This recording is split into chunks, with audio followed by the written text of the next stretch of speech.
Perkenalkan, nama saya Erin Rinjani dari kelas 11 Perbankan 1. Saya akan menyampaikan materi tentang perhitungan kredit secara anuitas. Yang pertama ada definisi kredit.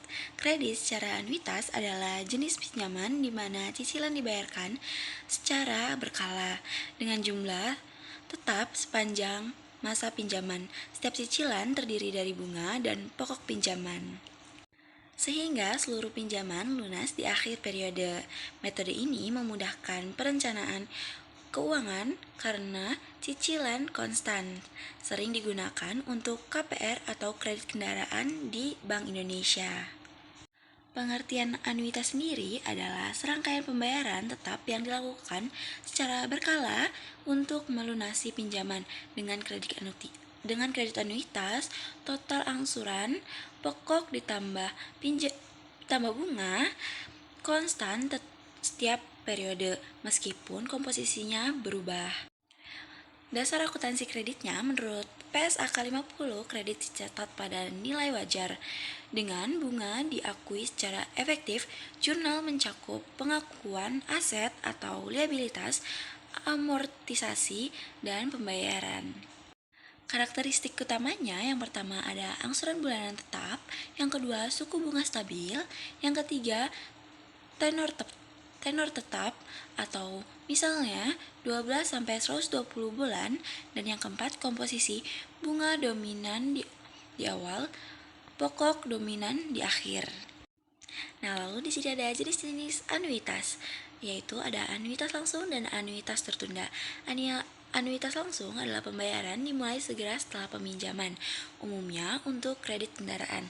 Dan anuitas tertunda adalah pembayaran ditunda setelah periode grace, sering untuk KPR. Lalu ada perbandingan metode bunga kredit. Nah, perbandingan bunga kredit ini ada 3. Yang pertama bunga flat, yang kedua bunga efektif, dan yang ketiga ada bunga anuitas. Nah, bunga flat itu adalah bunga dihitung dari pokok awal. Total bunga tetap, angsuran menurun, menguntungkan untuk nasabah. Lalu yang kedua ada bunga efektif, bunga dari sisa pokok, angsuran pokok tinggi lalu menurun, menguntungkan bank.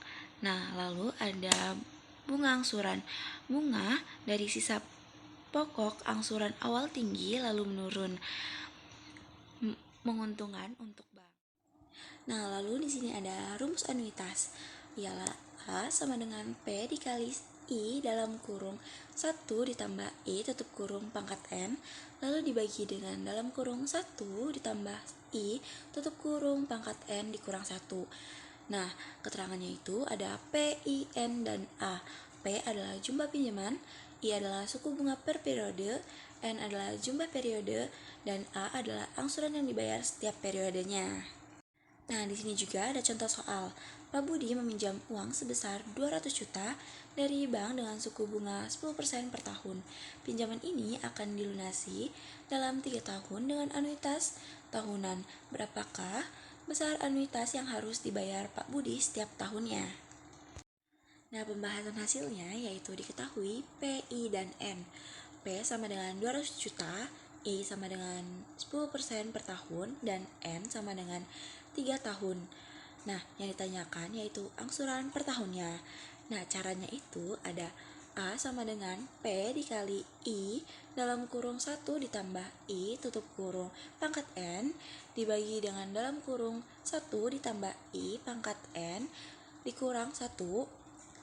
Nah, A sama dengan 200 juta dikali 0,1 dalam kurung 1 ditambah 0,1 dipangkatkan 3. Lalu dibagi dengan dalam kurung 1 ditambah 0,1 tutup kurung pangkat 3 dikurang 1. A sama dengan 200 juta dikali 0,1 dalam kurung 1,331 tutup kurung dibagi dengan dalam kurung 1,331 tutup kurung dikurang 1. A sama dengan 200 juta dikalikan dengan 0,1331 dibagi dengan 0,331. A sama dengan 200 juta dikali 0,4021 sama dengan A sama dengan 80.420. Nah, kesimpulannya adalah kredit anuitas menawarkan pembayaran tetap yang praktis dengan rumus A sama dengan P dikali I dikali dalam kurung 1 ditambah I tutup kurung pangkat N dibagi dengan dalam kurung 1 ditambah I tutup kurung pangkat N dikurang 1 sebagai dasar penghitungan. Komposisi angsuran berubah seiring waktu dan jurnal akuntansi pencatatan secara terpisah. Untuk pokok dan bunga mendukung transparansi keuangan, metode ini seimbang antara kepentingan nasabah dan bank. Nah, sekian dari saya. Kurang lebihnya mohon maaf. Wassalamualaikum warahmatullahi wabarakatuh. Bye bye. See you next time.